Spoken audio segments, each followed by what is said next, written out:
So we continue at part 8 of user account email verification with Spring Boot. So this will be part 8.1 because we already started from part 8 and we already created the secure token repository. We also created the secure token service interface. Now we are going to implement the secure token service.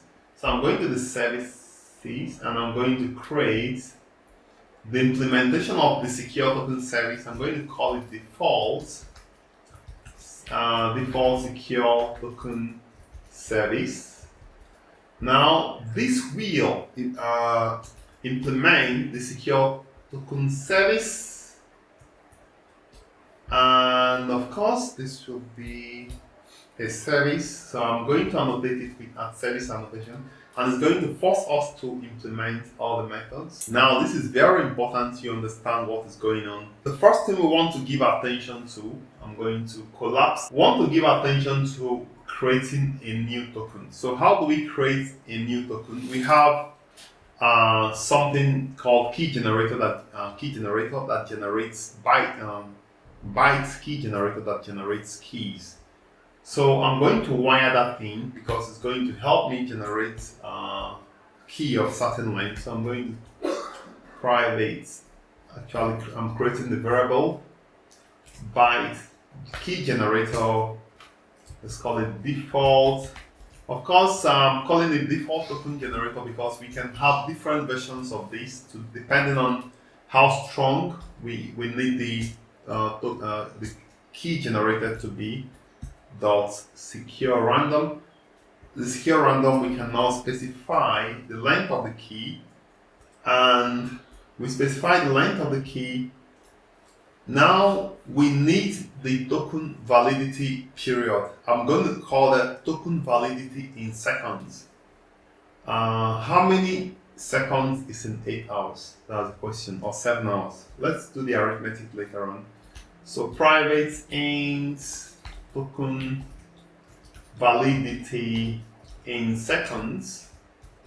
So the value of this, we will set it not manually, but I'm going to set it using the add value annotation, and the value will be, can just try to check 8 hours, right, times 24 is it times 24 times 60 times 60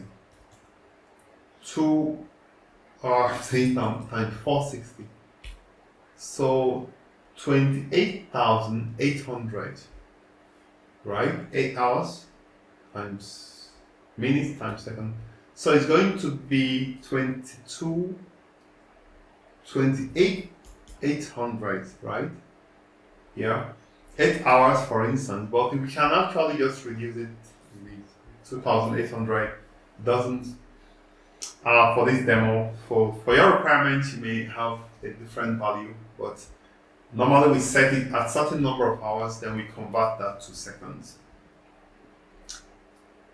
We are going to need to save the token, so we need to wire in the repository so that we'll be able to save the token using the secure token repository, secure token repository. Now to create a token, we are going to use this byte default token generator. So we are going to use default token generator to generate the value, and then we are going to use an encoder to encode it, and then we convert it to string. So let's begin. String